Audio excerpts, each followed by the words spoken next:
अच्युत। तो अनेक लीलाएं करते गए प्रभु और उनके नाम यशोदा पुत्र हैं, इसलिए यशोदा नंदन भगवान का नाम है।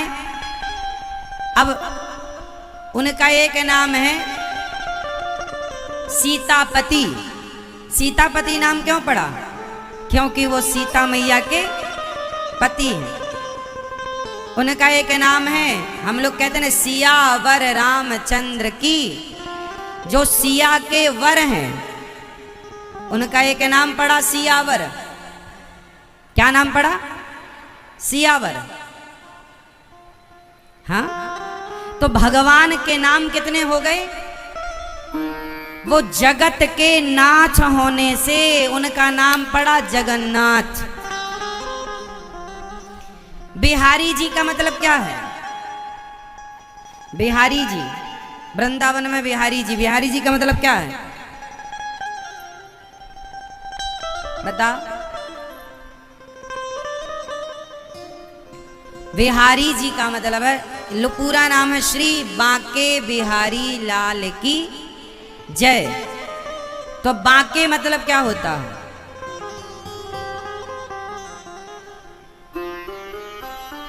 बांके बिहारी लाल की जय। बांके मतलब होता है टेढ़ा। बहुत सारे अर्थ हैं हमारे हिंदुस्तान में, हमारी हिंदी और संस्कृत भाषा में शब्दों की कोई कमी, अर्थात अर्थ की कोई कमी नहीं। जो भक्तों के बिहारी, जो भक्तों के हारी मतलब जो भक्तों के सारे दुख दर्द को हर ले, उनका नाम है बिहारी। जो टेढ़े से कन्हैया सबको सीधे कर दें, उनका नाम बांके बिहारी। टेढ़े से मन को सीधा कर दे, दुखों का हरण कर ले। बिहारी बी मतलब आप कहो संसार की हर विपत्ति। बी मतलब हर विपत्ति का हरण जहां होता हो, वो बिहारी जी हैं जो विपत्ति को हरते हो। तो विपत्ति हरने वाले को हर बिहारी, जो हर ले किसको? बिहारी मतलब विपत्ति को, संकट को, कष्ट को, वो बिहारी टेढ़े हैं। त्रिभंग कहते हैं, 3 जगह से टेढ़े हैं, चरण, कमर और सिर। तो भगवान नारायण ने सबसे पहले किसको प्रकट किया? जब सृष्टि उत्पन्न करने लगे तो किन्हें प्रकट किया सबसे पहले? आप बताओ। भगवान नारायण ने सबसे पहले किसे उत्पन्न किया? जोर से। ब्रह्मा जी से पहले किसी को प्रकट किया था? नाम बताओ। क्या प्रकट किया? हाँ, ठीक कह रहे हैं आप, कमल का पुष्प। सबसे पहले भगवान नारायण की नाभि से क्या निकला था? क्या निकला था? कमल। उस कमल पर ब्रह्मा जी प्रकट हुए। तो पहली उत्पत्ति कमल की है। इसलिए जो कमल का पुष्प है, ये ब्रह्मा की सृष्टि नहीं है। इस संसार में जो दिखता है सब ब्रह्मा का है, पर कमल का पुष्प ब्रह्मा जी का बनाया हुआ नहीं है, ये भगवान से प्रकट हुआ। ब्रह्मा जी से भी प्राचीन है कमल।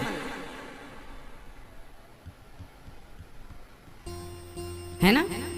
इसलिए भगवान को जब भी उपमा दी जाती है ना, तो कमल के पुष्प से ही उपमा दी जाती है।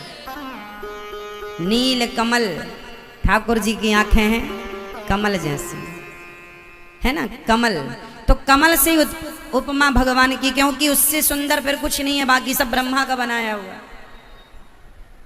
तो भगवान नारायण से कमल, कमल से ब्रह्मा, ब्रह्मा जी से, ब्रह्मा जी की भ्रकुटी से भगवान शिव का जन्म हुआ। सनक आदि पहले प्रकट हुए, सनक, सनंदन, सनातन, सनत कुमार। फिर इनसे सृष्टि क्रम चालू हुआ। फिर शिव जी प्रकट हुए। शिव जी कहां से प्रकट हुए? ब्रह्मा जी की भ्रकुटी यहां से।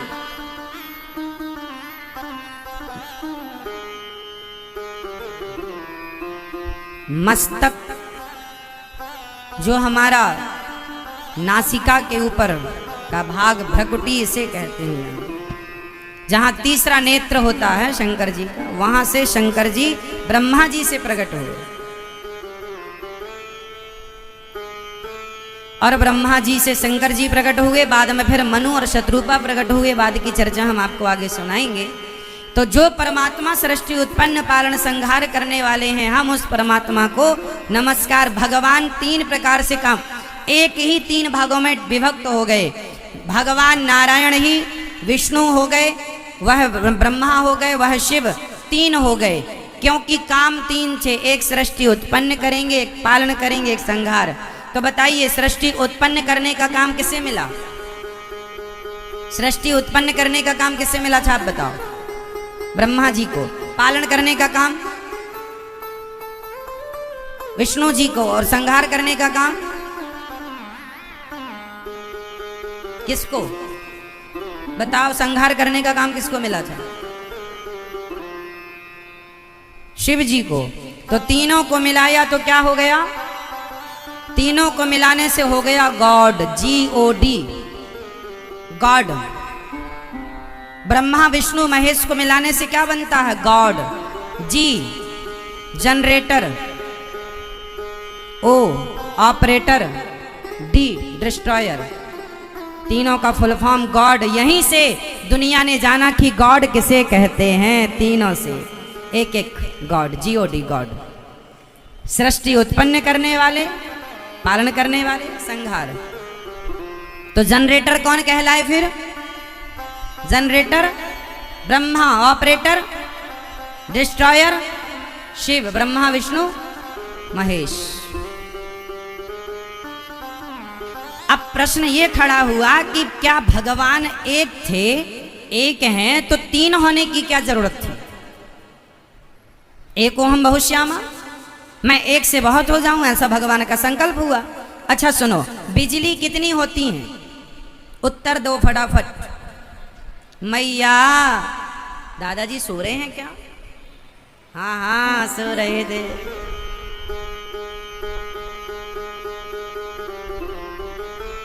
सुनो, ये बताओ कि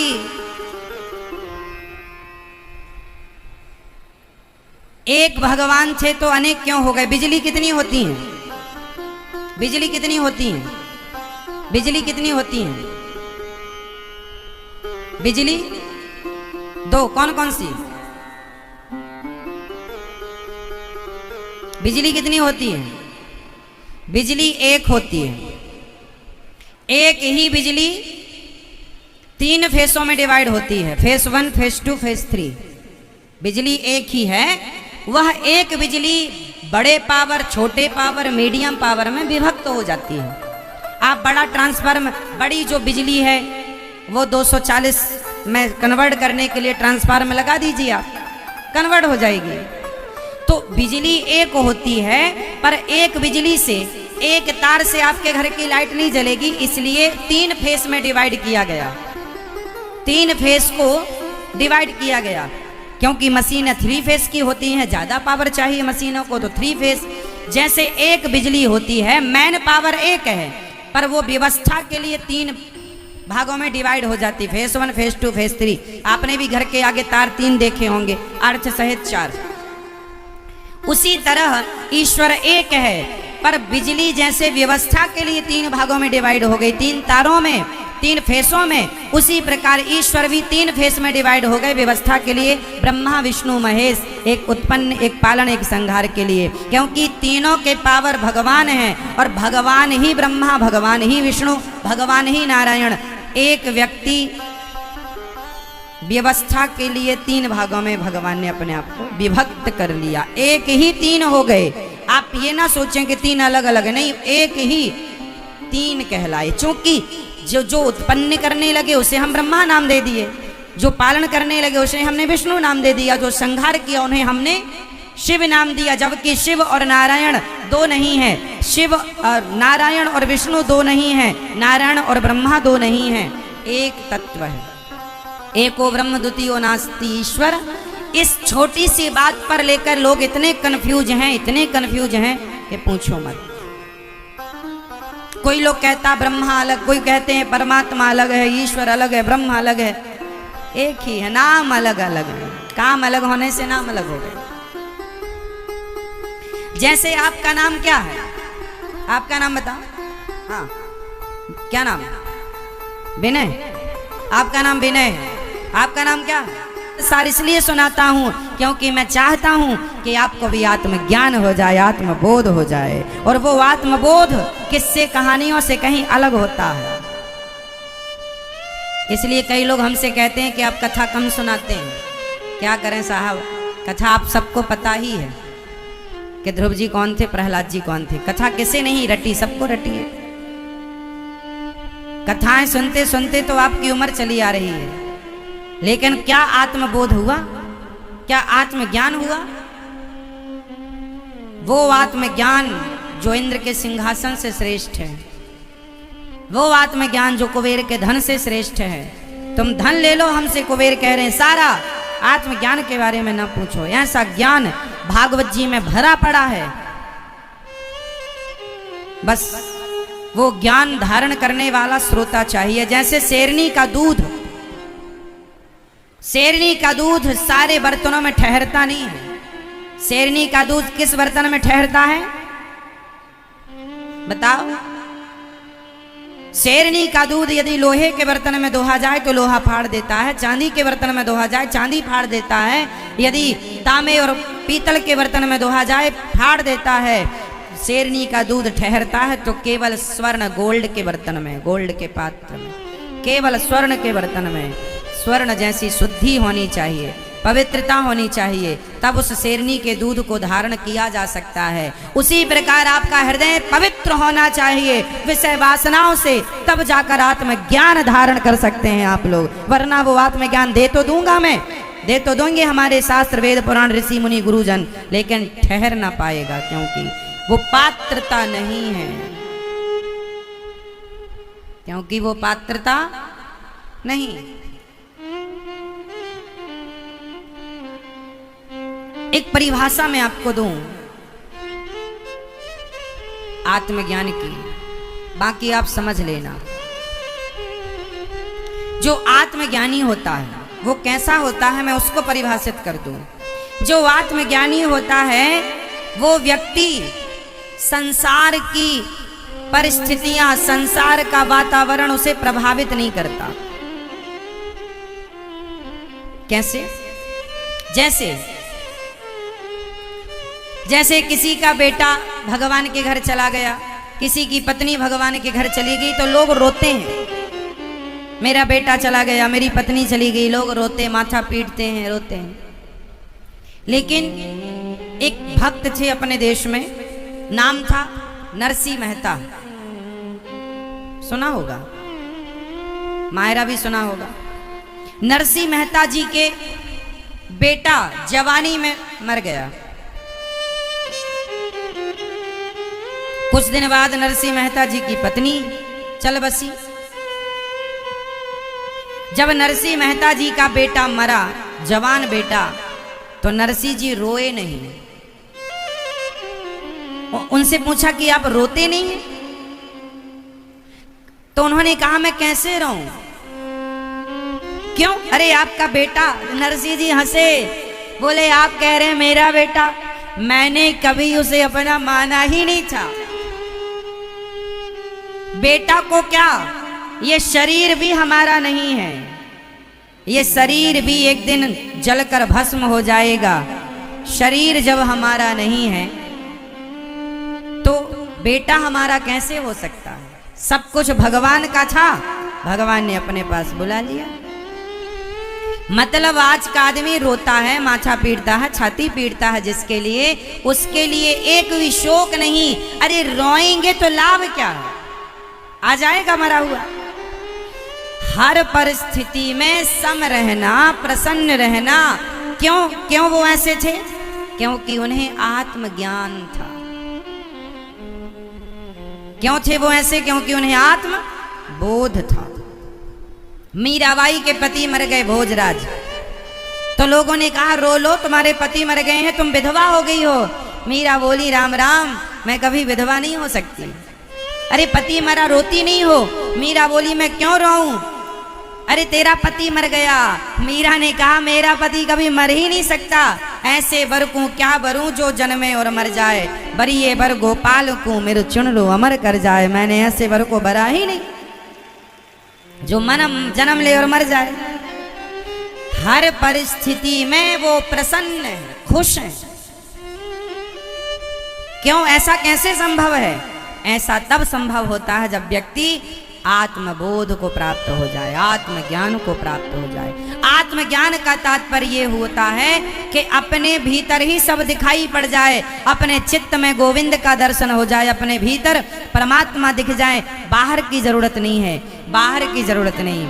आजकल आपने देखा होगा लोग बहिर्मुखी ज्यादा है। लोगों के घर में क्या चल रहा है उन्हें पता है, खुद के जीवन में क्या है उन्हें पता नहीं है। बहिर्मुखी है, अंतर्मुखी नहीं।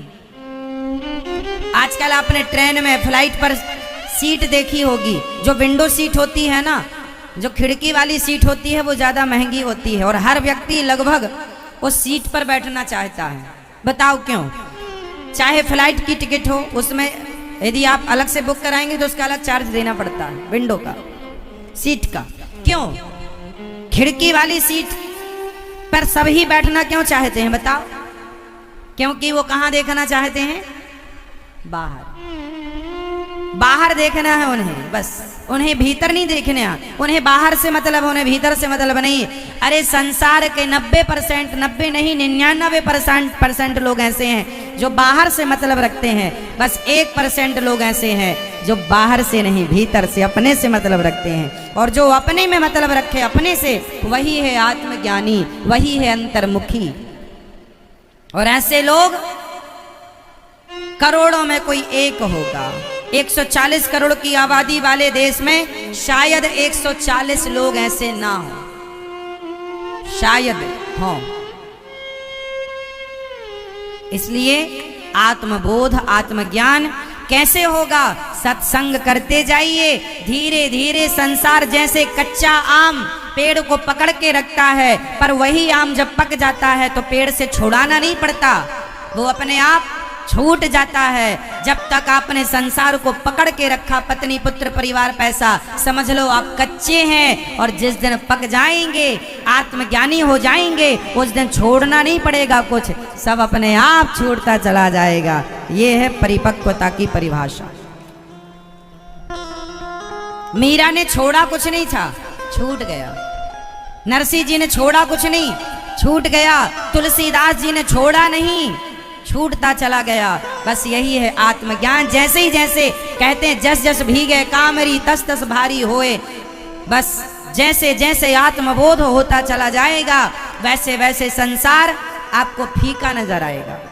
अभी पत्नी अच्छी लगती है, परिवार अच्छा लगता है, पैसा अच्छा लगता है, क्योंकि अभी आत्मज्ञान आपको हुआ नहीं। जिस दिन आत्मज्ञान हो जाएगा ये सारा कचरा लगेगा। आत्मज्ञानी को एक गोविंद के सिवा कुछ भाता नहीं है, एक गोविंद के सिवा कुछ अच्छा नहीं लगता।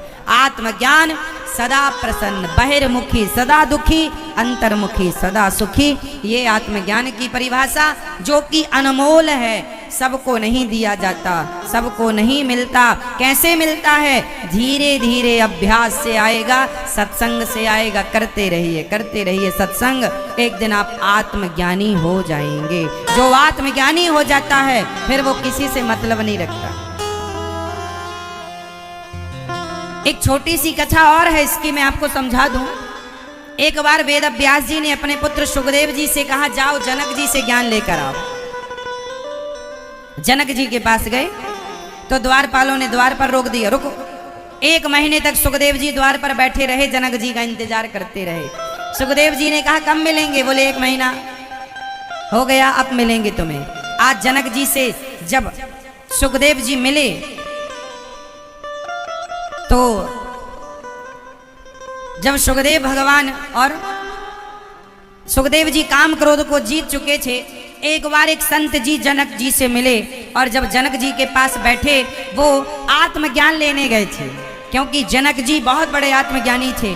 तो संत जी जाया करते थे, सो जाओ मेरी माँ, अच्छे से ऐसे सो जाओ, हमारी माँ तुम्हें आत्मज्ञान दे रही है, तुम सुन सुन सो के ले रही हो। जनक जी के यहां एक संत जी गए, कहा हमें आत्मज्ञान दीजिए। जनक जी ने कहा आओ बैठो। अब जनक जी उन्हें सुनाने लगे, तभी द्वारपाल आया, महाराज की जय हो, क्षमा कीजिएगा बीच में डिस्टर्ब किया, नगर में आग लग गई है। जनक जी ने कहा कि जाओ शांति से आग को बुझाने का प्रयास करो। और संत जी को जनक जी ने फिर उपदेश करना शुरू किया। थोड़ी देर बाद फिर द्वारपाल आया, महाराज महाराज वो द्वार नगर तक, यहां द्वार तक आग आ गई। अब जो सामने आदमी श्रोता बैठे थे, जो संत जी आए थे आत्मज्ञान लेने, उन्होंने कहा क्यों, हमारा बाहर लंगोटी और कमंडल रखा था वो तो नहीं जल गया? महाराज जरा रुकना, जनक जी हम अपना लंगोटी कमंडल हमारा झोला वहीं रखा है और आग लग गई है। तब जनक जी ने देखो, तब कहा कि राजा जनक का पूरा राज्य महल राज्य जल रहा है, उन्हें जरा भी परवाह नहीं है, और इनकी लंगोटी कमंडल झोला जल रहा तो ये आत्मज्ञान छोड़ के भाग रहे हैं। ये आत्मज्ञानी के योग्य अधिकारी नहीं है। तब जनक जी ने उन्हें बिठाया। मतलब राजा जनक ऐसे थे कि राज्य करते थे, राजा थे, पर वो भगवान के आश्रित थे। भाई कर्म करना, आग लगी है, किसी के घर में आग लगी है तो आग बुझा लो, तुम बुझा सको तो, पर नहीं बुझा पाए और जल गई सारी संपदा सब कुछ, तो रोने से लाभ क्या होगा? तो जनक जी जो आत्मज्ञानी होता है वो हर स्थिति में प्रसन्न रहता है। कोई भी संसार की परिस्थिति उसे डिगा नहीं सकती, उसे विचलित नहीं कर सकती, उसकी प्रसन्नता में बाधा नहीं बन सकती। ये आत्मज्ञान का स्वरूप है। सामने वाले की लंगोटी जल गई तो परेशान हो गया और इनका पूरा राज्य जल रहा है, कोई फर्क नहीं, क्योंकि इन्हें पता था कि कर्म से हुआ, क्यों हुआ, कहाँ हुआ, कब हुआ। आज महाभारत से जुड़े तमाम प्रश्नों के उत्तर आपको दिए जाएंगे, सावधान हो जाइए। महाभारत 2 पक्षों में हुआ था। वो 2 पक्ष कौन कौन से थे? कौन कौन से थे? महाभारत के 2 पक्ष कौन कौन से थे? इनसे पूछो भैया से, कौन कौन से थे? यहाँ महाभारत में कितने पक्ष थे? कौन कौन से? कौरव और पांडव। कौरव कितने थे? पांडव कितने थे? 5। कौरव 100 थे। कौरवों की सेना ज्यादा थी। बताओ सेना ज्यादा किसकी? कौरवों की। ताकत किसकी ज्यादा? कौरवों की। पर जीत किसकी हुई? क्यों? क्योंकि उनकी ताकत ज्यादा थी, उनका बल ज्यादा था, उनका पराक्रम ज्यादा था, उनके पास पावर ज्यादा था, पर इनके पास भगवान की कृपा ज्यादा थी। और जीतेगा वही जिस पर गोविंद की कृपा हो। पावर वाला ना जीतेगा, कृपा वाला जीतेगा। महाभारत में बहुत कुछ सीखने को मिला, उसमें कुछ चीजें आपको मैं सुनाता हूं। पहले तो ये समझना है कि महाभारत क्यों हुआ। क्या महाभारत रोका जा सकता था? क्या महाभारत रोका जा सकता था? यदि रोका जा सकता था तो कौन रोक सकता था? कौन कौन कौन कौन रोक सकता था? महाभारत यदि रोका जा सकता था तो कौन रोक सकता था? श्रीमन नारायण ने तो कोशिश की थी, भगवान कृष्ण तो गए थे शांति दूत बन के, रुक जाओ, ना करो महाभारत, ना लड़ो, शांति दूत बनकर गए थे भगवान। क्या भगवान की बात मानी दुर्योधन ने? बातें तो तब होंगी ना जब सामने वाला मानेगा। शांति की बातें आप मानेंगे नहीं तो शांति होगी कैसे? तो भगवान ने तो शांति दूत बन के प्रयास किया था। एक बार भगवान शांति दूत बनकर गए। जब पांडवों का 12 वर्ष का वनवास, 1 वर्ष का अज्ञातवास पूरा हुआ तो द्वारिका गए पांडव। फिर भगवान द्वारिका से हस्तिनापुर आए। हस्तिनापुर में जाकर भगवान ने कहा सभा में कि पांडवों को रहने के 5 गांव दे दिए जाएं। पांडवों को रहने के कितने गांव मेरी माँ? मैया, ओ पंचायती मैया, पांडवों को रहने के कितने गांव? 5 गांव दे दो। तो दुर्योधन क्या बोला, मैं सुई की नोक बराबर जगह भी नहीं दूंगा। और भगवान कृष्ण को कहा, सैनिकों बंदी बना लो इस ग्वाले को। भगवान को बंदी बनाने चला, देखो सबने रोका। जो अपने से बड़ों की बातें नहीं मानते, शिक्षा क्या है इस बात पर, जो गुरुजनों की भगवान की वाणी नहीं मानते, उनका परिणाम वैसा ही होता है जैसा दुर्योधन का हुआ, सर्वनाश। महाभारत रोका जा सकता था, और रोकने वाला कौन था? एक व्यक्ति रोक सकता था, और वो स्वयं था दुर्योधन। दुर्योधन चाहता तो अपने विनाश को रोक लेता।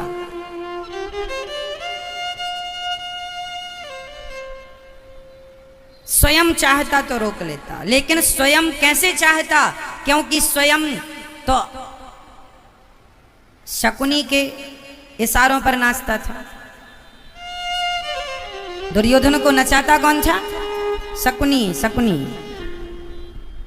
इसलिए वहां पर नचाने वाली थी मंथरा कैकेयी मां को, यहां पे नचाने वाला था शकुनी। और याद रखना, जब जब बड़े विवाद, बड़े बड़े झगड़े हुए तो किसी शकुनी या किसी मंथरा के कारण ही विवाद और झगड़े हुए। इसलिए समाज में शिक्षा आपके लिए है कि आज यदि आप प्रेम मोहब्बत से रहना चाहते हैं तो शकुनी और मंथराओं से बच के रहिए। जब महाभारत स्टार्ट हुआ, कितने दिन तक चला था महाभारत? कितने दिन तक चला महाभारत? कितने दिन? 8 महीने, 18 महीने? कितने दिन चला महाभारत? कितने दिन चला?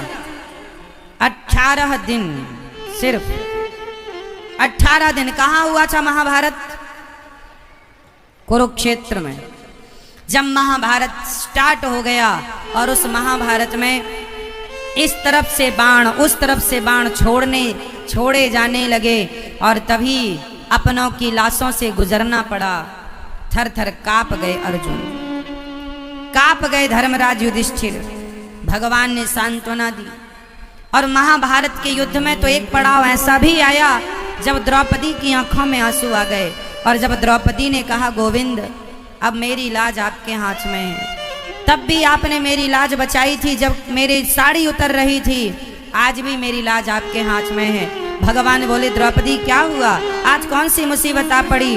द्रौपदी ने कहा, गोविंद आज मुसीबत का पहाड़ टूट पड़ा। क्या मुसीबत है?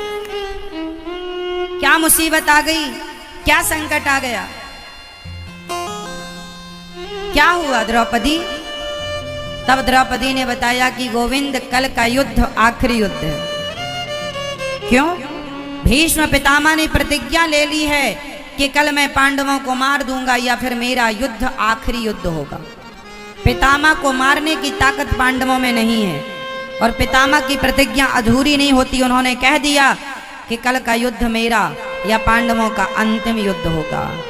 हे द्वारिकाधीश, मेरे पतियों की रक्षा कीजिए। भगवान बोले, द्रौपदी मैं क्या कर सकता हूं? मैं तो महाभारत लड़ ही नहीं रहा, मैं तो केवल अर्जुन का सारथी हूं। द्रौपदी ने कहा, हे गोविंद आप तो सब कुछ ना करते हुए भी सब कुछ करते हैं, मेरे पतियों के प्राणों की रक्षा कीजिए। भगवान बोले, मैं कुछ नहीं कर सकता, पर एक बात जानता हूं कि तुम बहुत कुछ कर सकती हो। तो द्रौपदी बोली, क्या मैं युद्ध करने जाऊं गोविंद? नहीं, कुछ लड़ाइयां बिना लड़े जीती जा सकती हैं, विवेक से। तुम भी ये लड़ाई विवेक से जीत सकती हो। कहा, क्या करूं मैं? चलो मेरे संग, लंबा घूंघट डालो और चलो। आज द्वारिकाधीश ने लंबा सा घूंघट डलवाया द्रौपदी को, और रात्रि के 2 बज रहे थे। सबसे बचते बचाते, छिपते छिपाते भगवान भीष्म पितामह के कक्ष में पहुंच गए। स्वयं तो बाहर खड़े हो गए और द्रौपदी से कहा, जाओ भीष्म पितामह को प्रणाम करना। बस रात्रि के 2 बजे लंबा घूंघट डालकर द्रौपदी मां गई। उस समय पितामह जाग रहे थे, भगवान के ध्यान में खोए थे भीष्म पितामह। द्रौपदी मां ने प्रणाम किया, पितामह प्रणाम। पितामह को लगा दुर्योधन की पत्नी आई है आशीर्वाद लेने, आशीर्वाद दे दिया, सौभाग्यवती भव, सदा सुहागन रहो। और जब ये वरदान मिला तो द्रौपदी मां ने अपना घूंघट उठाया, पितामह सुबह के युद्ध में मेरे पतियों को मारने की प्रतिज्ञा ली है आपने, और आज मुझे सौभाग्यवती का सुहागन का वरदान दे रहे हैं। पितामह अवाक रह गए। पितामह बोले, द्रौपदी तुम यहां? पितामह को क्या पता था कि ये द्रौपदी है, उन्हें तो ये लगा ये दुर्योधन की धर्म पत्नी है। पितामह समझ गए, द्रौपदी ये चाल तुम नहीं चल सकती हो, ये चाल तुम्हारी नहीं। बताओ तुम्हारे संग कौन आया है? द्वारिकाधीश आए हैं। कहाँ हैं? बाहर खड़े हैं। पितामह दौड़ पड़े, आज मेरे द्वार पर, मेरे घर पर, मेरी कुटिया पर द्वारिकाधीश जगत के पालनहार आए हैं। पितामह दौड़ पड़े, जाकर देखा तो बाहर सिमटे से गोविंद द्रौपदी की चरण पादुका लेकर अपनी छाती से लगाकर सिमटे से किनारे पर खड़े थे छिप करके।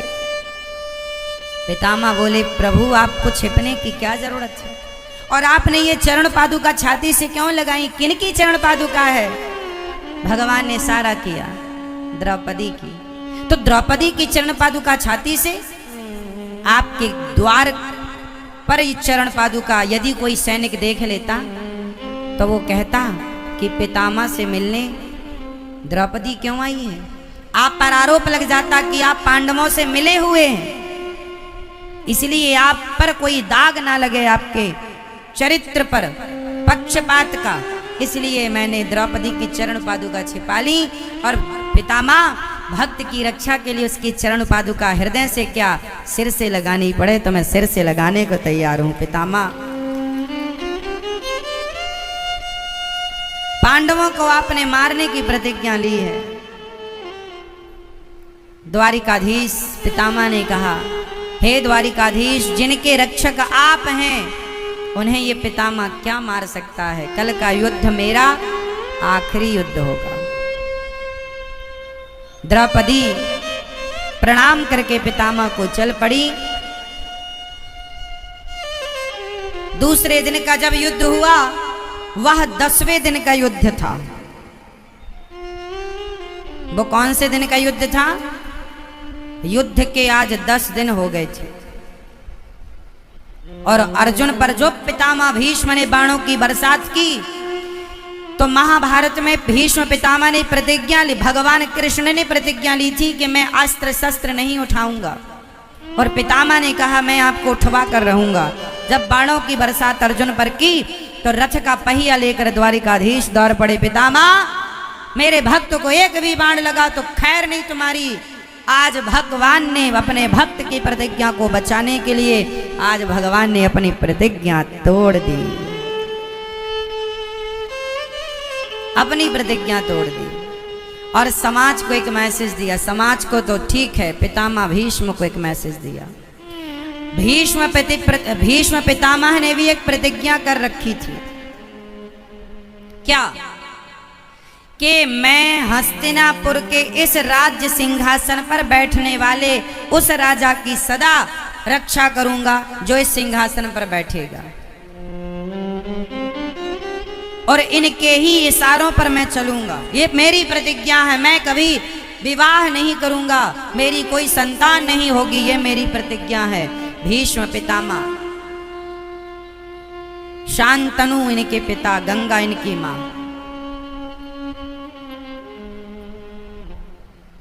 माता गंगा के 7 पुत्र हुए थे, जो जन्म लेते ही गंगा मैया ने उन्हें पानी में डुबा दिया था, और इनके पति से प्रतिज्ञा थी कि आप हमें हमारे काम में रोक टोक नहीं करेंगे, यदि टोकेंगे तो मैं चली जाऊंगी।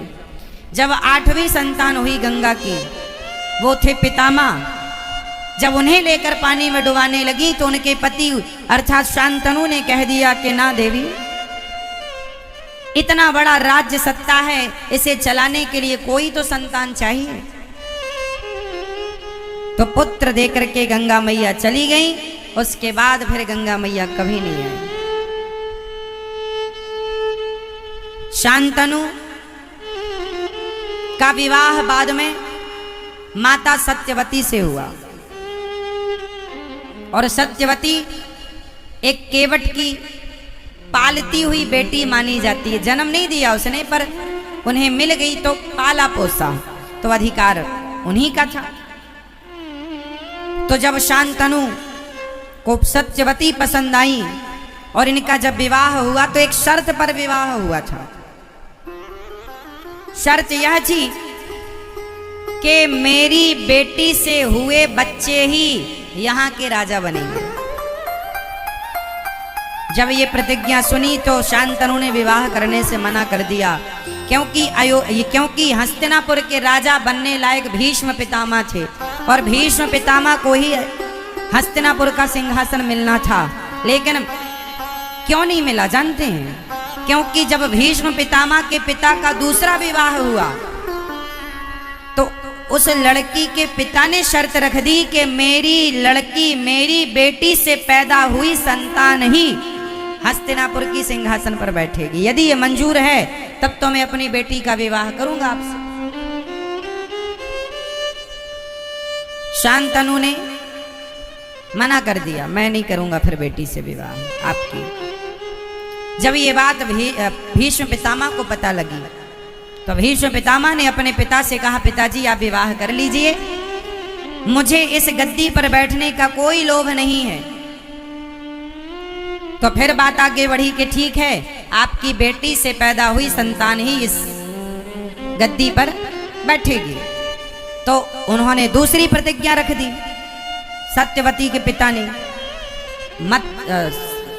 योजनगंधा भी नाम था सत्यवती का, योजनगंधा कि योजनगंधा के पिता ने कहा, सत्यवती के पिता ने कहा कि चलो